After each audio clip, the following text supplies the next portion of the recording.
O Goberno apura os trámites para incorporar máis espazos galegos ao mapa estatal da memoria histórica democrática. Tras a illa de San Simón, as Torres de Meirás e a cidade de Ferrol, o Ministerio decidiu otorgar este recoñecemento a outros 2 lugares enlleiros que representan a violencia da represión fascista, o vello cárcere de Lugo e o Campo de Aragón. Neste lugar, no Campo de Aragón, en Ourense, foron executadas 133 persoas nos primeiros anos do golpe, entre elas o alcalde Manuel Suárez, o poeta Manuel Gómez del Valle ou Erundina Álvarez Pérez, a única muller executada neste espazo da cidade de Ourense. Falamos xa con Carlos Lozano, presidente da Asociación Amigos do Campo de Aragón. Que tal, Carlos? Moi boas. Hola, moi boa tarde. Parabéns, porque tras este recoñecemento hai moito traballo detrás do movemento memorialista ourensán, Sí, a verdade é que sí, e non só pola nosa parte, porque xa son bastantes anos que se está reclamando pois facer xustiza e por en valor este espazo, tráxico espazo, por parte, pois por exemplo, da Asociación de Amigos da República, que levan xa moitísimo tempo. Efectivamente. Entón, pois bueno, é poñer unha primeira pedra, como dixemos outro día ali no discurso. Xa nalgúna ocasión temos falado aquí do Campo de Aragón, non? Este lugar en que foron executadas 133 persoas, nada menos, entre os anos 36 e 39. Vos dicíades outro día no acto, e tamén o reiteraba o secretario de Estado de Memoria Democrática, que foi un lugar especialmente simbólico, especialmente representativo da represión rexistrada nesa provincia, non?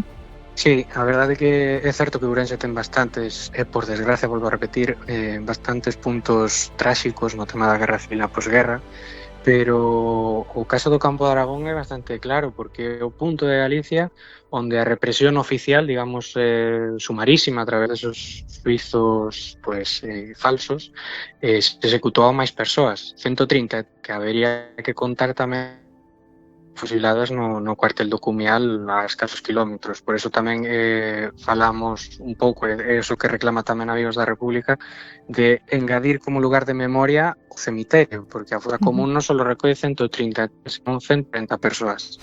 Entonces sí que é significativo porque é un dos centros onde o xenocidio franquista foi máis relevante en Galicia e obviamente o máis grande de toda Ourense. Claro, para que non coñeza ese lugar, compre salientar que esa era unha zona de un campo de instrucción, non? Do que foi o cuartel de San Francisco, non?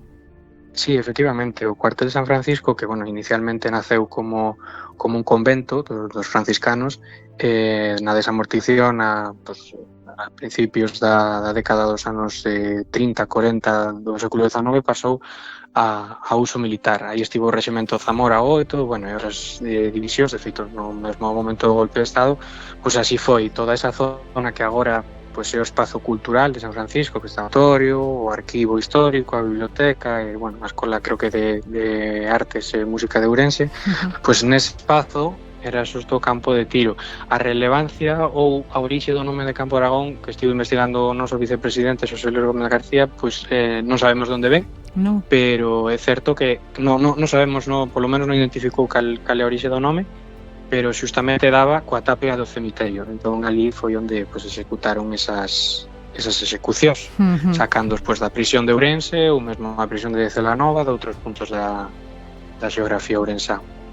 O procedemento era sempre o mesmo e o perfil das persoas, persoas vencelladas a partidos de esquerda, non, sindicatos, cargos republicanos, persoas sospeitosas, non, de ser partidarios de defender a legalidade republicana. Todos eles foron caendo un por un nese lugar, non, como alcalde, por exemplo, ou como Manuel Gómez del Valle ou como Erundina. Sí, efectivamente, a grande parte deles, aínda que están afiliados, non tiñan un papel, digamos, de primeira liña, pero rapidamente aquelas persoas que sí que tiveran certo pulo público durante os anos da República, como o propio Gómez del Valle, ou, como xa dixeches, Manuel Suárez Castro e outros tantos, efectivamente estaban moi mobilizados, sobre todo sindicatos agrarios e sobre todo naquelas zonas de Ourense onde estaba a construcción do ferrocarril, que foi tan relevante para a expansión un pouco ideolóxica do anarquismo, do socialismo, sobre todo o socialismo, que era, digamos, o máis forte na provincia, levou a que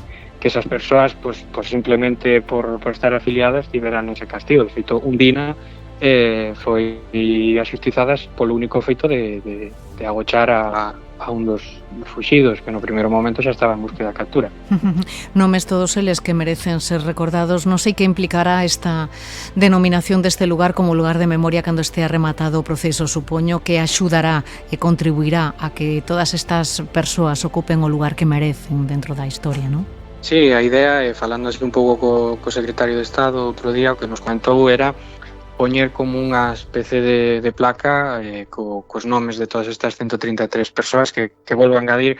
Gustaríame que foran 140 e iso tamén nos fixemos chegar porque vanse facer certas alegacións para engadir o cemiterio e que nos servirá un pouco tamén para intentar forzar que o propio Executivo Municipal que ten a competencia, sobre todo para o espazo, xa non só que este aí unha placa agochada entre o que era a antiga igrexa de San Francisco e os depósitos do Arco, senón pois darlle a denominación que se aprobara no pleno e poñer un memorial, unha especie de escultura coa carta de Manuel Suárez Castro que mandou antes de falecer.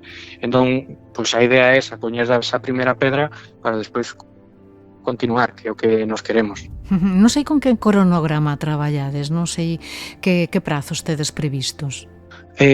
Volvo a repetirche o que pudemos falar co secretario de Estado e que o que nos comentou el é que nos vindeiros meses, pois supoño que contra a fin do ano, pois esa placa pois este lista. Nos a idea é o 31 de outubro facer un acto, todos os a idea que temos, que é o Día das Vítimas do Franquismo a nivel estatal, pois intentar conmemoralo ali. Entonces os visos nosos é pois seguir premendo, intentando que o Executivo pois execute eso que está aprobado onde fai xa 8 anos. E non só iso, nós tamén queremos continuar pois, sobre todo na nomenclatura de moitas rúas da cidade de Ourense, dos puntos da provincia que siguen pois, con personaxes vinculados á ditadura franquista ou á ditadura Primo de Rivera ou pois, a outros réximenes cos que se aproveitaron para medrar a costa poboación ourensá. Confíades nun cambio de postura do Executivo Municipal, que esta declaración axude un pouco a mudar e axude a que colabore un poquinho máis co movimento memorialista para conseguir os vosos propósitos, Carlos?